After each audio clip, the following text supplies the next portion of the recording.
Lots of updates tonight, and I hope everyone is able to keep up with this case.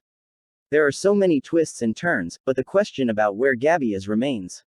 This woman made a TikTok video saying that she and her boyfriend picked up Brian on the 29th of August. He was alone.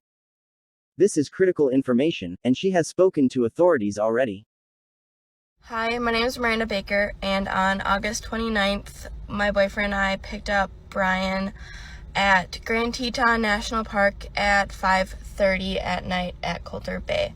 I'm hoping this can help someone identify him because I saw him from TikTok, which then made me call the authorities, and my boyfriend and I have been in contact with a bunch of different people to help piece together different parts of this case. But we picked him up at Coulter Bay, like I said, at 5:30. He approached us asking us for a ride because he needed to go to Jackson, which we were going to Jackson that night. So I said, hop in. He hopped in the back of my Jeep. We then, proceeded to make small talk. But before he came in the car, he offered to pay us like $200 to give him a ride, like 10 miles. So that was kind of weird.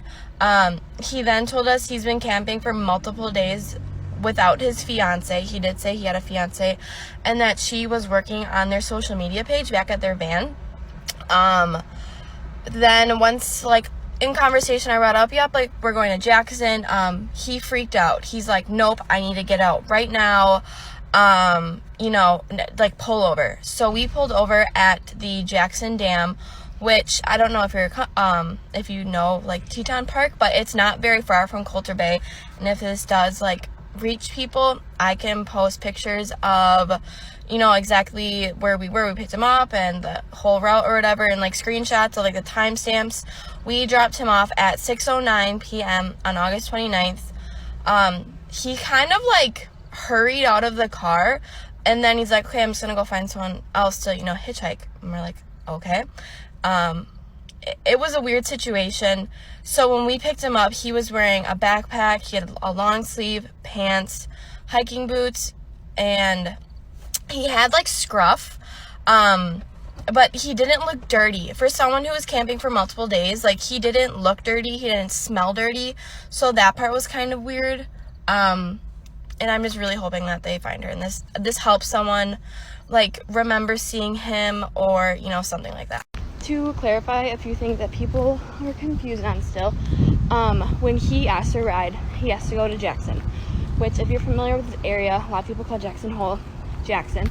So that's why I said yes to giving him a ride. But you think any good hiker would know south and north. We were going south out of the park. When he said he was camping north, he had told us that him and Gabby were not camping on a regulated campsite through the national park, that they were camping basically out in the middle of nowhere along Snake River. This is key information. He said that he had hiked for days along Snake River, but when looking at his backpack, it wasn't full, and he said all he had was a tarp to sleep on, which you think if you're going camping for days on end, you'd want food and a tent, and he had none of that. And like I said, he looked clean and didn't smell bad. So this is a view of the whole journey with Brian. So that's the top at the park at Coulter Bay, and then we drove him to this dam right here.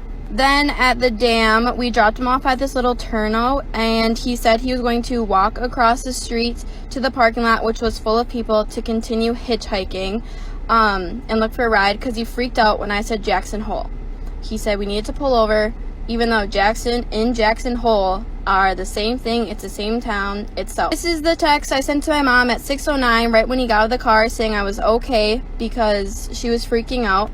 This is at the park, or at the pickup location, and we were taking a shower. We then walked across, and our car was parked on the left side of the picture, and he talked to us right in the middle. And he was talking to my boyfriend the entire time, but I was the one actually talking, and he was not frantic, and he was very nice, very polite to us.